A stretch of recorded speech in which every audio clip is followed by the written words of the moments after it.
Ticket ছাড়া AC কামরায় seat দখল মহিলার, টিকিট চাইতেই এলো মাথা ফাটিয়ে দেওয়ার হুমকি। গত 17ই অক্টোবর টিকিট না কেটে সন্তানদের নিয়ে শীততাপ নিয়ন্ত্রিত কামরায় উঠে জমিয়ে বসেছিলেন আনন্দ কুমারী নামে ওই তরুণী। বৈধ টিকিট না থাকায় টিটি তাকে কামরা থেকে চলে যেতে বললেই মারমুখী হয়ে ওঠেন আনন্দী। টিটি তার টিকিট দেখতে চাইলে তাতেই অগ্নিশর্মা হয়ে ওঠেন মহিলা যাত্রী। তিনি টিকিট তো দেখাতেই পারেননি, উপরন্তু তর্ক জুড়ে দেন। তার দাবি তিনি একজন লোকো পাইলটের স্ত্রী, এজন্যই তিনি টিকিট কাটার প্রয়োজন বোধ করেননি। তীব্র বাদানুবাদ শুরু হয় দুজনের। টিটির মাথা ফাটিয়ে দেওয়ার হুমকিও দেন, তার স্বামী লোকো পাইলট বলে টিকিট কাটবে না।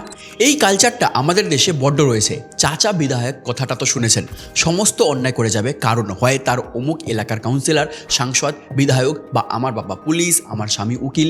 আরে আপনি কি? আপনি যখন কিছুই নয় তবে রুল ফলো করুন। আপনি জীবনে কিছু করতে পারলে সরকার থেকে আপনাকেও অ্যালাউন্স দেওয়া হবে। এই যে বাবা, স্বামী বা কোনো আত্মীয় কোনো পোস্টে আছে মানে আমাকে সেই সুযোগ সুবিধা নিতে হবে, এটা সাধারণ মানুষের জন্য কতটা ক্ষতিকর বলে মনে হয় কমেন্টে জানান।